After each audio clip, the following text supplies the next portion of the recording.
Hello friends, இது ஆண்டோ. And இந்த வீடியோவில் வந்து நம்ம வந்து ஜஸ்ட் இந்த வேலிடேஷன் கண்ட்ரோல்ஸை பற்றி பார்க்க போகிறோம். ஸோ அதுக்கு நான் யூஸ் பண்ண போகிறது வந்து இந்த default.2 பேஜை நான் யூஸ் பண்ணிக்கிறேன். ஜஸ்ட் இதில் இருக்க நான் எடிட்டர் கண்ட்ரோல்ஸ்லாம் ஜஸ்ட் நான் ரிமூவ் பண்ணிக்கிறேன்.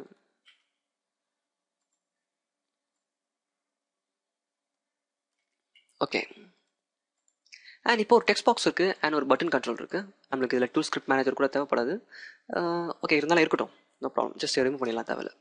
நான் என்ன பண்ணிக்கிறேன், என்னுடைய பட்டன் கண்ட்ரோல் பக்கத்தில் நான் ஸ்பேஸ் விட்டுட்டு இந்த டெக்ஸ்ட் பாக்ஸ் இருக்கு இல்லையா, இந்த டெக்ஸ்ட் பாக்ஸ்க்கு சம் வேலிடேஷன் கொடுக்க போகிறேன். அதாவது இந்த டெக்ஸ்ட் பாக்ஸ்க்கு உள்ள ஏதாவது இன்ஃபர்மேஷன் டைப் பண்ணியிருந்தால் மட்டும்தான், அதாவது இந்த டெக்ஸ்ட் பாக்ஸில் ஏதாவது இன்ஃபர்மேஷன் டைப் இருந்தால் மட்டும்தான் இந்த பட்டன் கிளிக் வந்து எனேபிள் ஆகணும். அதாவது இந்த பட்டனை கிளிக் பண்ண முடியணும். இந்த டெக்ஸ்ட் பாக்ஸ் எம்டியாக இருந்ததுன்னா இந்த பட்டனை கிளிக் பண்ணக்கூடாது. அதாவது இதை கிளிக் பண்ண முடியாமல் ஒரு கண்ட்ரோல் இங்கே வந்து தடுத்து நிறுத்தணும். ஸோ அதை தான் நம்ம இப்போ பண்ண போகிறோம். அதாவது இந்த டெக்ஸ்ட் பாக்ஸ்க்கு வேலிடேஷன் கொடுக்க போகிறோம். அதுக்கு நான் என்ன பண்ணிக்கிறேன், என்னுடைய வேலிடேஷன் ஏரியாவில் போயிட்டு ஜஸ்ட் ரெக்வயர் ஃபீல்ட் வேலிடேட்டர்னு ஒரு கண்ட்ரோல் இருக்குது. அதை நான் ஜஸ்ட் கிளிக் பண்ணி ட்ராக் பண்ணி என்னுடைய பேஜில் போடுறேன். இந்த இடத்துல வந்து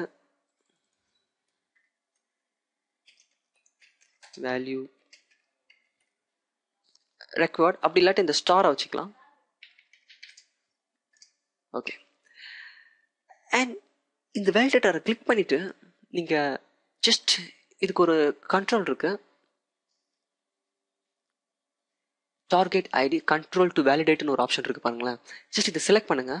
செலக்ட் பண்ணிங்கன்னா நமக்கு டெக்ஸ்ட் பாக்ஸ் 1 வரும். ஏன்னா நம்மளுடைய பேஜில் இப்போதைக்கு டெக்ஸ்ட் பாக்ஸ் 1 மட்டும் தான் இருக்குது, அதனால தான் வந்திருக்கு. இன்கேஸ் ஒரு 3-4 டெக்ஸ்ட் பாக்ஸ் இருந்ததுன்னு வச்சுக்கோங்களேன், இந்த ட்ராப் டவுனில் வந்து இந்த 3-4 டெக்ஸ்ட் பாக்ஸையும் காமிக்கும். நம்ம பேஜில் ஒரே ஒரு டெக்ஸ்ட் பாக்ஸ் இருக்கனால இந்த ஒரே ஒரு டெக்ஸ்ட் பாக்ஸ் மட்டும் தான் காமிக்குது. ஜஸ்ட் நான் இதை கொடுத்துட்றேன்.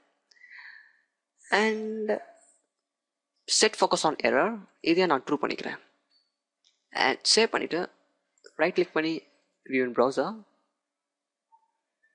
இப்போ நான் அந்த பட்டனை கிளிக் பண்ணுறேன் பாருங்களேன், பார்த்தீங்கன்னா எனக்கு எரர் காமிக்கும். ஸோ இன்னும் பியூட்டிஃபுல்லாக பண்ணோன்னா இதை செலக்ட் பண்ணிவிட்டு இது கலர் வந்து ரெட் கொடுத்துக்கலாம். என்னுடைய ப்ரௌசர் நான் க்ளோஸ் பண்ணிவிட்டு சரி ஃபஸ்ட்டில் வந்து ஓப்பன் பண்ணுறேன்.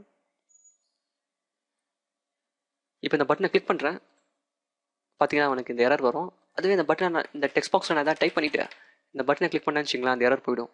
இந்த டெக்ஸ்ட் பாக்ஸை எம்டி பண்ணிட்டு நான் கிளிக் பண்ணேன்னா கண்டிப்பாக இது வரும். சூப்பர். ஸோ இந்த டெக்ஸ்ட் பாக்ஸ்க்கு எப்படி வேலிடேஷன் கொடுக்குறது அப்படின்றது இப்போ நமக்கு தெரியும்.